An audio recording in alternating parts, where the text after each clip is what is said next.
시간 하나님께서 우리에게 주시는 말씀은 이사야 42장 1절에서 4절까지의 말씀입니다.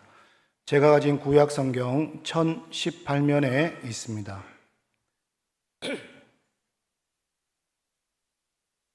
이사야 42장 1절로 4절까지의 말씀 다 찾으셨으면 제가 봉독해 드리겠습니다. 내가 붙드는 나의 종, 내 마음에 기뻐하는 자, 곧 내가 택한 사람을 보라. 내가 나의 영을 그에게 주었은즉 그가 이방의 정의를 베풀리라. 그는 외치지 아니하며 목소리를 높이지 아니하며 그 소리를 거리에 들리게 하지 아니하며 상한 갈대를 꺾지 아니하며 꺼져가는 등불을 끄지 아니하고 진실로 정의를 시행할 것이며 그는 쇠하지 아니하며 낙담하지 아니하고 세상의 정의를 세우기에 이르리니 섬들이 그 교훈을 앙망하리라. 아멘. 오늘 말씀을 생각하면서 한번 따라하겠습니다. 택함을 받은 하나님의 쓰임받는 종이 되겠습니다. 아멘. 예, 오늘 말씀은 지금부터 한 2600년 전에 여호와의 종의 노래라는 유명한 구절이기도 합니다. 이사야서는 아주 독특한 사상이 있는데요. 그것은 바로 종의 사상이라는 것입니다. 이 종이 우리를 구원하신 메시아이신 예수님을 말씀하는데요. 이사야서에서는 고난받는 종, 겸손한 종, 또 하나님이 쓰시는 종으로 표현되기도 합니다. 이 종이란 이름을 좋아했던 사람이 바로 신약의 사도 바울이기도 합니다. 사도 바울은 나는 예수 그리스도의 종이다. 나는 예수 그리스도의 종으로 부름을 받았다라고 자기의 쓰였던 모든 이 말씀 서두에 그렇게 기록되기도 했습니다. 여러분, 우리 자신을 스스로 당당하게 내가 누구라고 밝히는 사람은요, 축복받은 사람일 것입니다. 그러나 문제가 있는 사람은 자신의 신분을 잘 밝히지 않게 되죠. 한번 따라하겠습니다. 나는 주님의 택함 받은 종입니다. 다시 한번 따라하겠습니다. 나는 주님의 쓰임 받는 종이 되겠습니다. 아멘. 예, 오늘 본문은 이 네 개의 여호와의 종, 이사야서에 나오는 네 개의 여호와의 종의 노래 가운데 첫 번째 등장하는 노래입니다. 1절 말씀에 보면은 내가 붙드는 나의 종, 내 마음에 기뻐하는 자, 곧 내가 택한 사람을 보라. 내가 나의 영을 그에게 주었은즉 그가 이방의 정의를 베풀리라. 이렇게 말씀합니다. 종이란 노예를 의미하죠. 그래서 누구나 다 종이 되는 것을 싫어합니다. 그런데 예수님을 믿는다는 것은 스스로 종이 된다라고 하는 것을 포함합니다. 사람의 종이 아니라 하나님의 종이 되는 것인데요. 다시 말하면 성도는 스스로 하나님의 종이 된 사람이다라는 거죠. 오늘 보면 1절에 자세히 보면은 하나님이 쓰시는 종의 특징들의 내용이 잘 나와 있습니다. 첫째, 종은 하나님께서 붙드신다는 거죠. 내가 나의 붙드는 나의 종이다 그러죠. 그래서 붙들어 주신다는 말씀은 하나님이 떠받들어 주신다, 지원해 준다는 거죠. 그래서 하나님이 인정하고 인도하고 보호해 주는 종, 이 붙들어 주는 종이 바로 하나님의 종이다라는 거죠. 그래서 이 말은 어떤 실패나 좌절 속에서도 비록 부족하고 연약하고 제대로 준비가 되지 않았어도 하나님께서 그 사람을 꼭 붙들어 주시는 종이다라는 거죠. 또 종의 특징은 하나님께서 기뻐하신다라는 거죠. 내 마음에 기뻐하는 자, 곧 내가 택한 사람을 보라 그랬습니다. 그 하나님께서 내가 택한 사람을 보라. 내 자식의 이름을 막 내 자식이 누굽니다 한번 보십시오라고 알려주는 사람처럼 내 자식, 내 손주 너무 좋다고 요즘 뭐 핸드폰 이렇게 메인 화면에 자식, 손자 이렇게 얼굴을 가는 것 같이 너무 보기만 해도 좋다라는 거예요. 하나님께서도 사람을 창조하시고 이렇게 난 뒤에 너무 마음에 좋았더라, 이런 고백이 있죠. 그리고 예수님께서 요단강에 세례를 받았을 때에 이는 내 사랑하는 자요, 내 기뻐하는 자다. 이 기뻐하는 자가 바로 내가 너무너무 좋아하는 자다라고 기뻐한 것입니다. 그래서 하나님께서 서시는 종은 하나님께서 기뻐하는 사람이다라는 거죠. 그다음 세 번째로 보면은 하나님께서 택한 사람이다라는 거죠. 곧 내가 택한 사람을 보라 그랬습니다. 택했다는 것은 많은 것 중에 하나를 꼭 집어냈다는 것입니다. 하나님께서 여러분의 이름을 이 손바닥에 새겼다 이렇게 말씀하죠.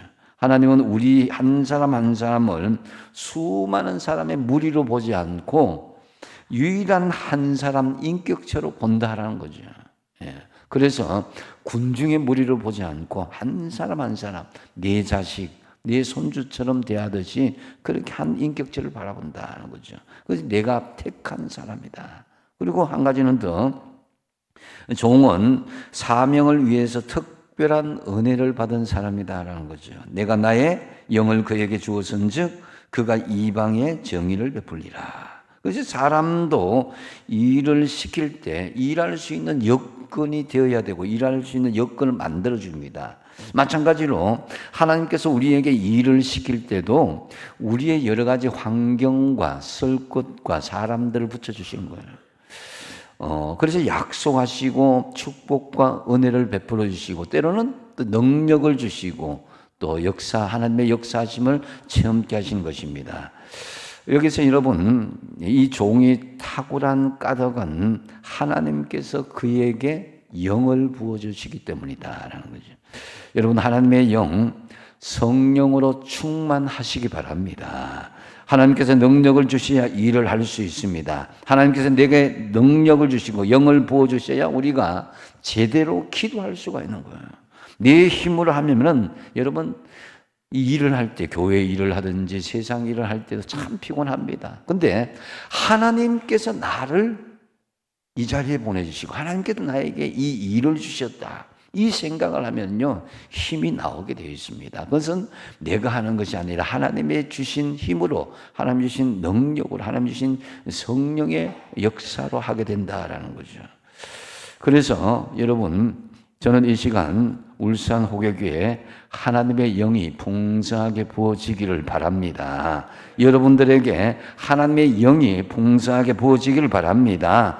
눈이 열리고 귀가 열리고 힘없는 자에게 힘이 생기고 소망 없는 자에게 소망이 생기고 꿈을 꾸지 못했던 자에게 꿈이 생기는 기적과 역사는 하나님의 영이 임할 때 가능하다는 거죠.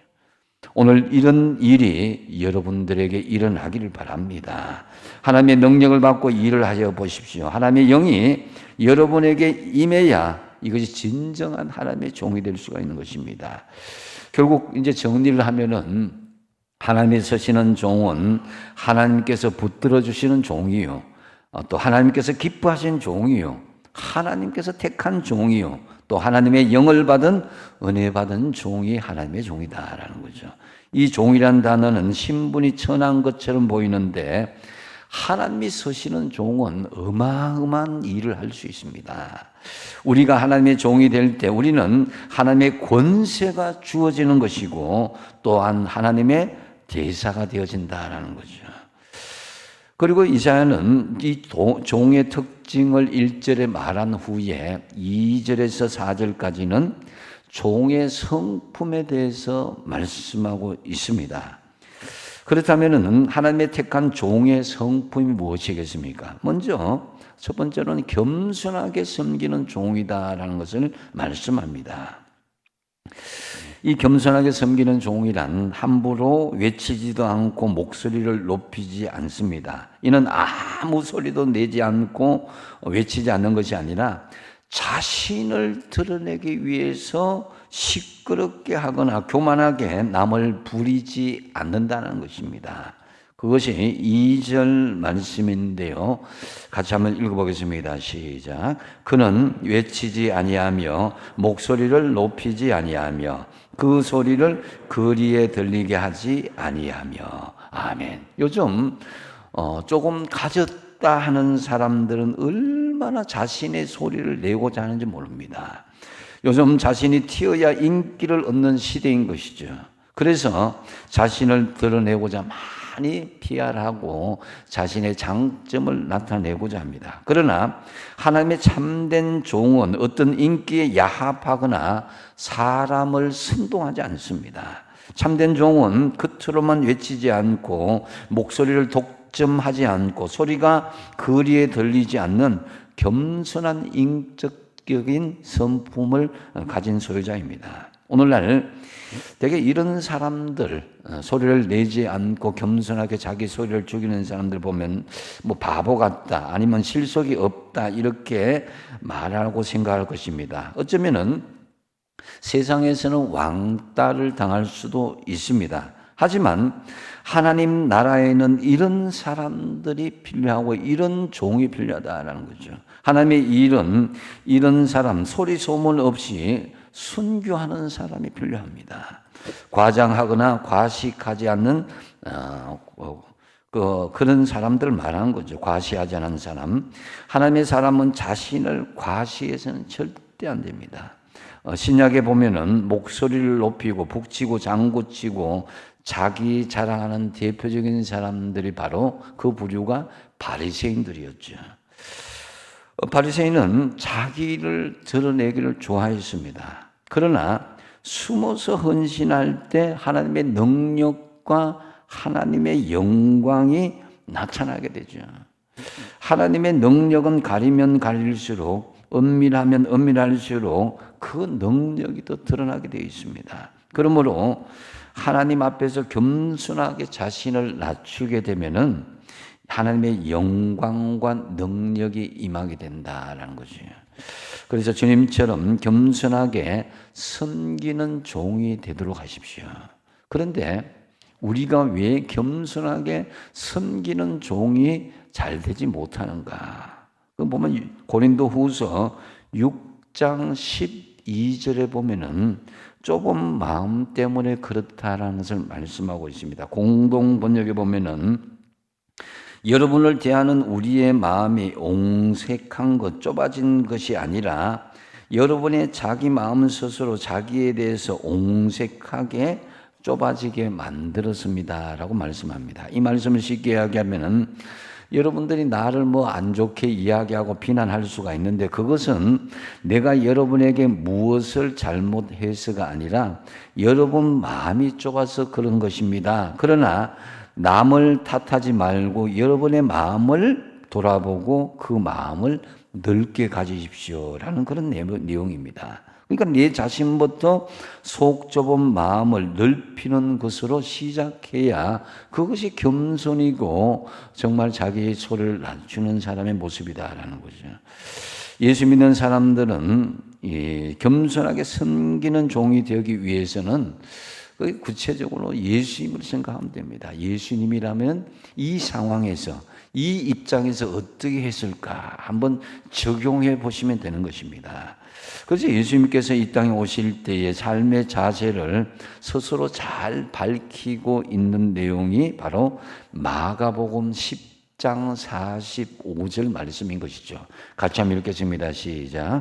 인자가 온 것은 섬김을 받으려 함이 아니라 도리어 섬기려 하고 자기 목숨을 많은 사람의 대속물로 주려 함이니라. 아멘. 예수님께서 오신 것이 섬김을 받으려 함이 아니라 자기 목숨을 오히려 우리를 대신하여서 대속물로 주시기 위해서 겸손히 오셨다라는 거죠. 하나님의 택한 사람들의 특징은 자신을 낮추는 겸손입니다.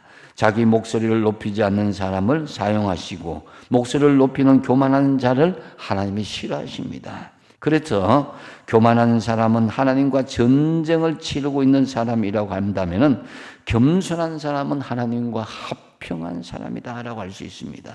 그래서 교만한 사람의 장래는 불통할 수밖에 없지만 겸손한 사람의 장래는 형통이 보장되어 있습니다. 참으로 목소리를 높이지 아니하고 겸손하게 하나님을 섬기는 하나님의 택한 종들이 되시기를 바랍니다.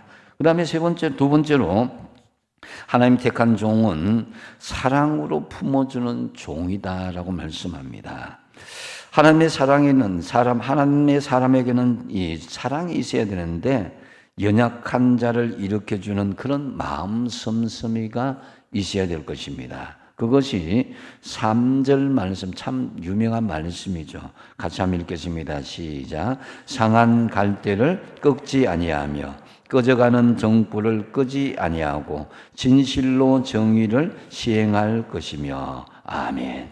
여러분, 상한 갈대, 여기에 꽃이 있지만 꽃이 꺾여지만 아유, 꽃을 버리고 다른 것 중심으로 이렇게 보여주는데, 하나님의 마음은 그 상하고 꺾여진 그런 꽃가지까지도 바르게 세우고 생명을 주신다라는 거죠. 그래서 여러분, 예수님을 보시면 예수님께서 죄인들과 세리들, 병자들의 친구였다, 그게 별명이 있었습니다. 누구도 알아주지 않는 사람들, 세상적으로 상한 갈대인 사람들에게 찾아가 주시고 그들을 보듬어 주셨다는 거죠.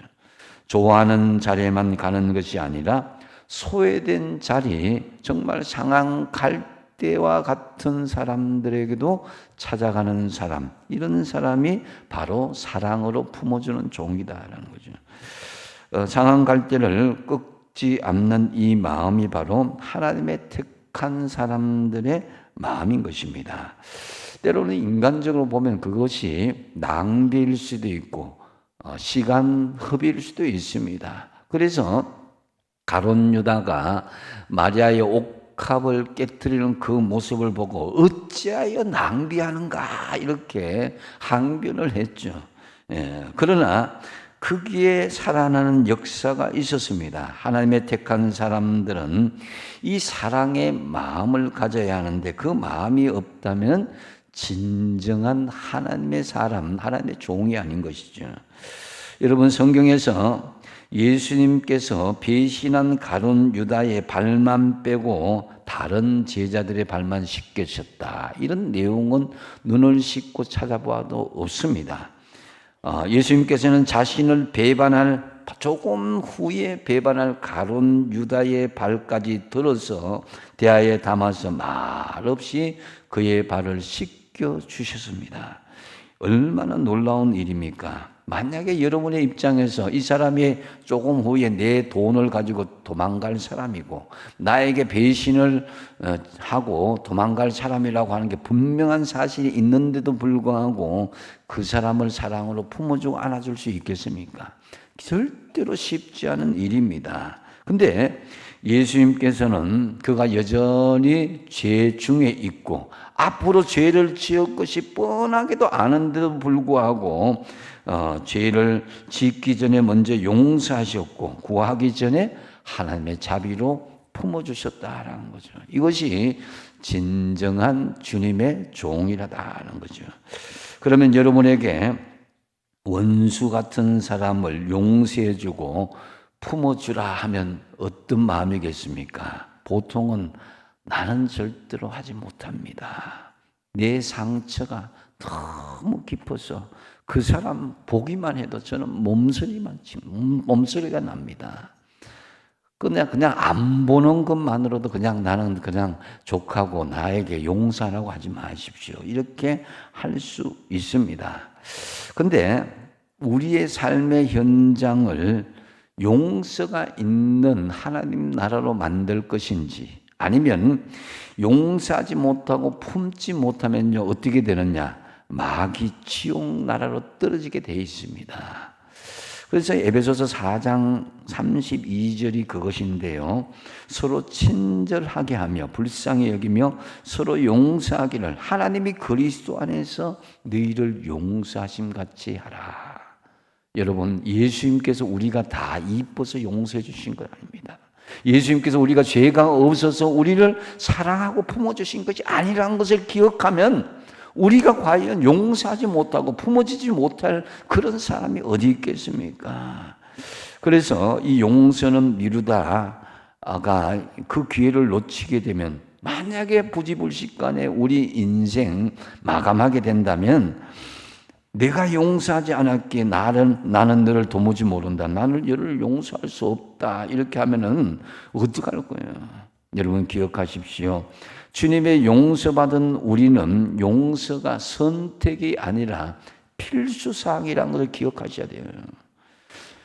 그리고 사랑한다면요, 사랑하는 그것에 끝나지 말고 말이나 그냥 외형적으로 끝나지 말고 품어줄 수 있는 것이 진정한 용서요 사랑이다라는 거죠. 그래서 품어준다는 것은 구체적인 위로가 있어야 됩니다. 주님의 마음으로 위로하여 주십시오. 고린도후서 1장 4절에 보면은 우리의 모든 환난 중에서 우리를 위로하사 우리로 하여금 하나님께 받는 위로로서 모든 환난 중에 있는 자들을 능히 위로하게 하시는 이시로다. 아멘.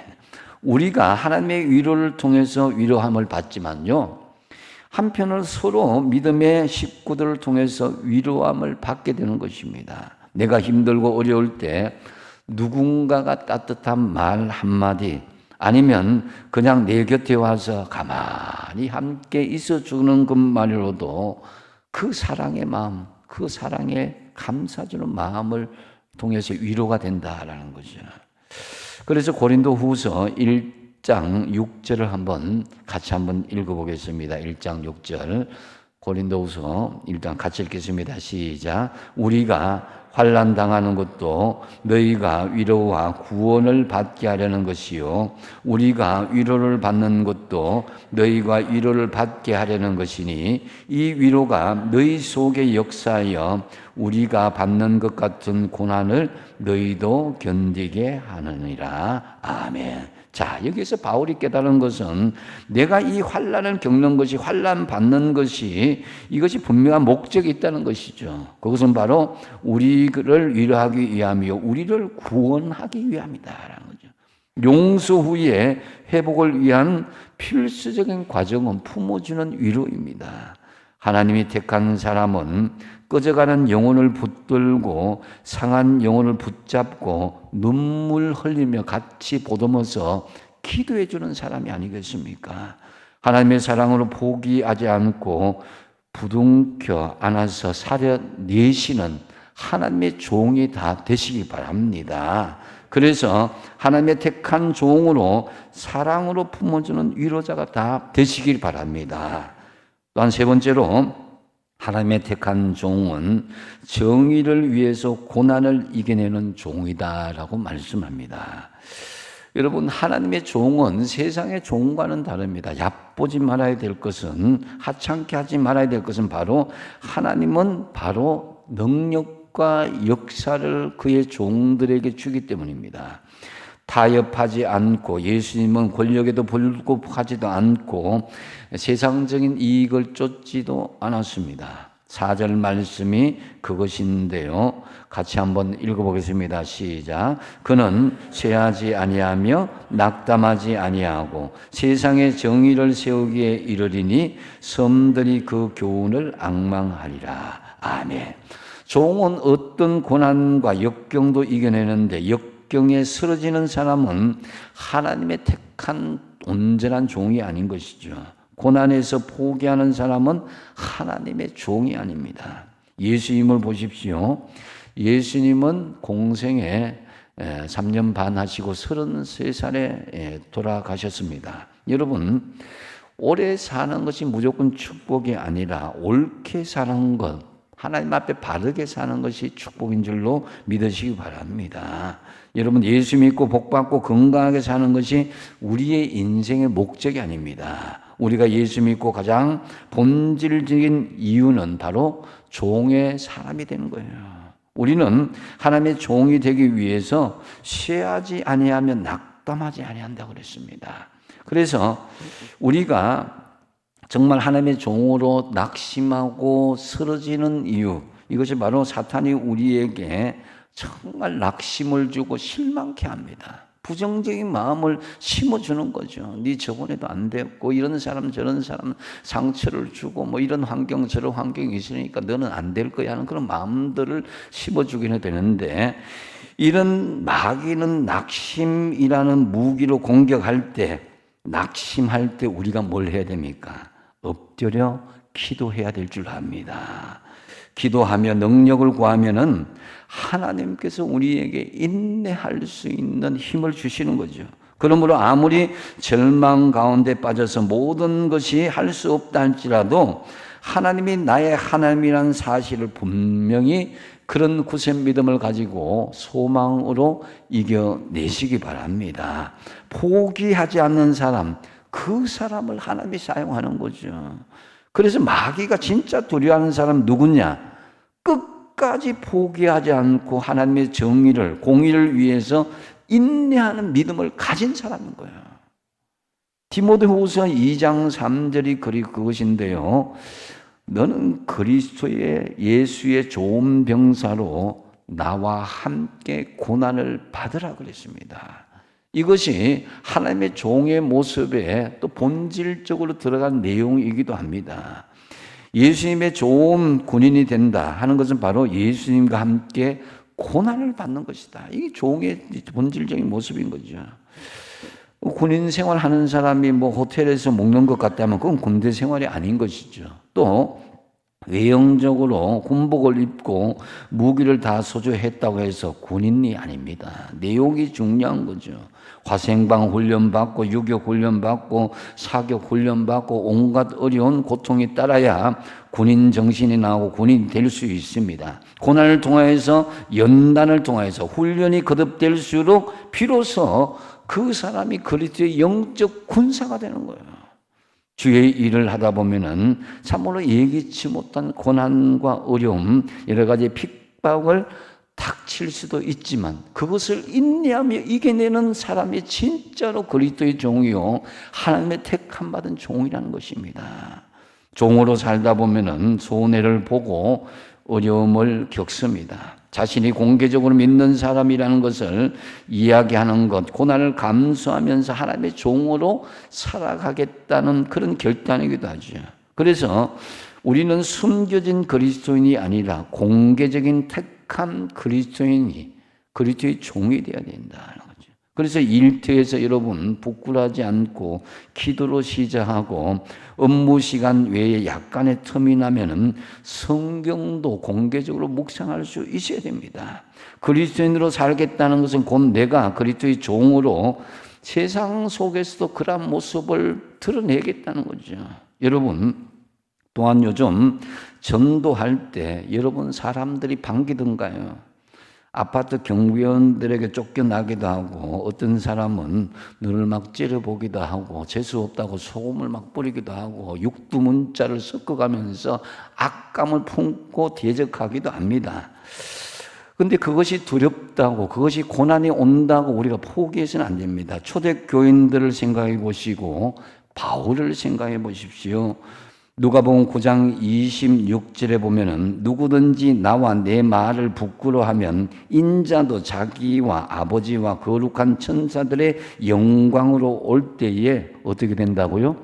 그 사람을 부끄러워하리라 그랬습니다. 여러분, 내가 예수님과 복음 전하기를 부끄러워하면 예수님도 그 사람을 부끄러워할 수밖에 없다라는 거죠. 그래서 너는 예수 그리스도의 좋은 병사로 하나님의 종으로 나와 함께 고난을 받으라 그런 거예요.